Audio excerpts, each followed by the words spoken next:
আজি আমি মানে খবৰ পোৱা মতে আমাৰ সৰুবুক থানাৰ অন্তৰ্গত আপোনাৰ এজন মানে শিক্ষকজনে মানে আপোনাৰ এজনী ছাত্ৰী শিশু কণমনীয়া 12 বছৰীয়া ছোৱালী এজনীক ক্লাছ 7ত পঢ়ে মানে শুনা পোৱা মতে কিবা জঘন্য কাম কৰিছে। তো এতিয়া আমি বিচাৰো যাতে এই জঘন্য কাণ্ডৰ যাতে উচিত ব্যৱস্থা লয় সৰভোগ পুলিচ প্ৰশাসনে, আৰু ইতিমধ্যে গম পোৱা মতে লৈছে বুলি শুনা পাইছো। যাতে এনেকুৱা জঘন্য কাণ্ড আগলৈ আৰু নহয় তাৰ বাবে আমি নিজেও সাৱধান থাকিব লাগিব, আৰু সমাজৰ যিখিনি উচিত ধৰক আপোনাৰ যিখিনি জ্ঞানী গুণী ব্যক্তি তেওঁলোকে যাতে এই কাণ্ড বা ইয়াৰ পৰা অলপমান যাতে জ্ঞান লয় আৰু সমাজখনৰ যাতে অলপ চকু ফুৰাই যাতে এনেকুৱা কাণ্ড আগলৈ হ'ব নাপায়। ঘটনা আপোনাৰ গম পোৱা মতেতো আপোনাৰ মানুহজন হৈছে আপোনাৰ গাঁওখন মেধা, কিন্তু মানুহজনৰ নামটো যিহেতু উল্লেখ কৰিব কোৱা নাই, আমি সেইকাৰণে উল্লেখ কৰা হোৱা নাই। স্কুলটোৰ নামটো এতিয়ালৈকে মানে সেই সন্দৰ্ভত গম পোৱা নাই। বগুলামাৰী স্কুলখন আছে, বগুলামাৰী। ছোৱালীজনী আপোনাৰ আপোনাৰ বগুলামাৰীৰে হয়, আৰু স্কুলখন আপোনাৰ চৰকাৰী স্কুল হয়, চৰকাৰী স্কুলৰ শিক্ষকতা। ক্লাছ 7ত 7ম মানত পঢ়া ছোৱালী আছে। কি ক'ব ৰাইজক কি আহ্বান জনাব? মই এইটোৱে আহ্বান জনাম যাতে এনেকুৱা জঘন্য কাণ্ড আগলৈ হ'ব নাপায়। এনেকুৱা যিটো গুৰু ঈশ্বৰৰ যিটো এটা মানে গৰিমা, এই গৰিমাত তেওঁলোকে কালিমাহ আনিছে।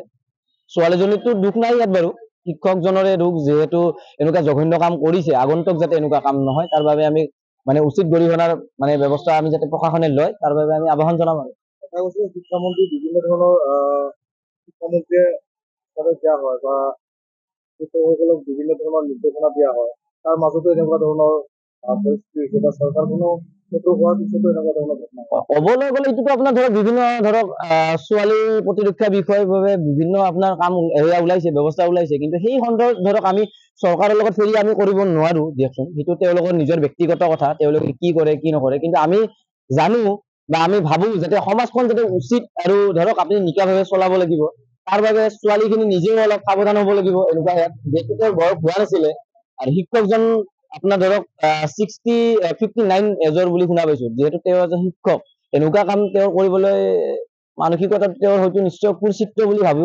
আজি আমি মানে খবৰ পোৱা মতে আমাৰ সৰুবুক থানাৰ অন্তৰ্গত আপোনাৰ এজন মানে শিক্ষকজনে মানে আপোনাৰ এজনী ছাত্ৰী শিশু কণমনীয়া 12 বছৰীয়া ছোৱালী এজনীক ক্লাছ 7ত পঢ়ে মানে শুনা পোৱা মতে কিবা জঘন্য কাম কৰিছে। তো এতিয়া আমি বিচাৰো যাতে এই জঘন্য কাণ্ডৰ যাতে উচিত ব্যৱস্থা লয় সৰভোগ পুলিচ প্ৰশাসনে, আৰু ইতিমধ্যে গম পোৱা মতে লৈছে বুলি শুনা পাইছো।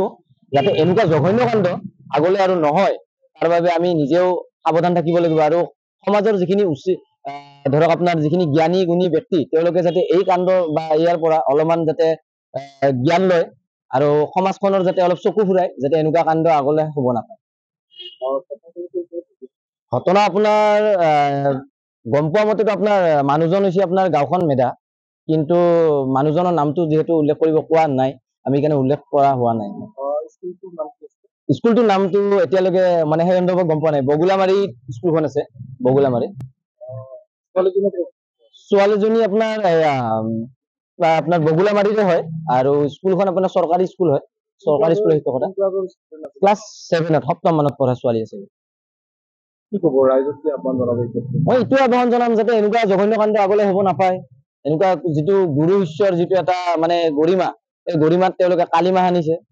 ছোৱালীজনীতো দুখ নাই ইয়াত বাৰু, শিক্ষকজনৰে দুখ, যিহেতু এনেকুৱা জঘন্য কাম কৰিছে। আগন্তুক যাতে এনেকুৱা কাম নহয় তাৰ বাবে আমি মানে উচিত গৰিহণাৰ মানে ব্যৱস্থা আমি যাতে প্ৰশাসনে লয় তাৰ বাবে আমি আহ্বান জনাম। আৰু কথা কৈছে শিক্ষামন্ত্ৰী বিভিন্ন ধৰণৰ শিক্ষামন্ত্ৰীয়ে দিয়া হয় বা শিক্ষকসকলক বিভিন্ন ধৰণৰ নিৰ্দেশনা দিয়া হয়, তাৰ মাজতো এনেকুৱা ধৰণৰ পৰিস্থিতি হৈছে বা চৰকাৰখনেও সেইটো হোৱাৰ পিছতো এনেকুৱা ধৰণৰ ঘটনা। ক'বলৈ গ'লে এইটোতো আপোনাৰ ধৰক বিভিন্ন ধৰক ছোৱালী প্ৰতিৰক্ষা বিষয়ৰ বাবে বিভিন্ন আপোনাৰ কাম এয়া ওলাইছে, ব্যৱস্থা ওলাইছে, কিন্তু সেই সন্দৰ্ভত ধৰক আমি চৰকাৰৰ লগত ফেৰি আমি কৰিব নোৱাৰো দিয়কচোন। সেইটো তেওঁলোকৰ নিজৰ ব্যক্তিগত কথা, তেওঁলোকে কি কৰে কি নকৰে, কিন্তু আমি জানো বা আমি ভাবো যাতে সমাজখন যাতে উচিত আৰু ধৰক আপুনি নিকাভাৱে চলাব লাগিব, তাৰ বাবে ছোৱালীখিনি নিজেও অলপ সাৱধান হ'ব লাগিব। এনেকুৱা ইয়াত যিহেতু তেওঁৰ বয়স হোৱা নাছিলে, আৰু শিক্ষকজন আপোনাৰ ধৰক 59 এজৰ বুলি শুনা পাইছো। যিহেতু তেওঁ এজন শিক্ষক, এনেকুৱা কাম তেওঁ কৰিবলৈ মানসিকতাত তেওঁৰ হয়তো নিশ্চয় কুচিত বুলি ভাবো আমি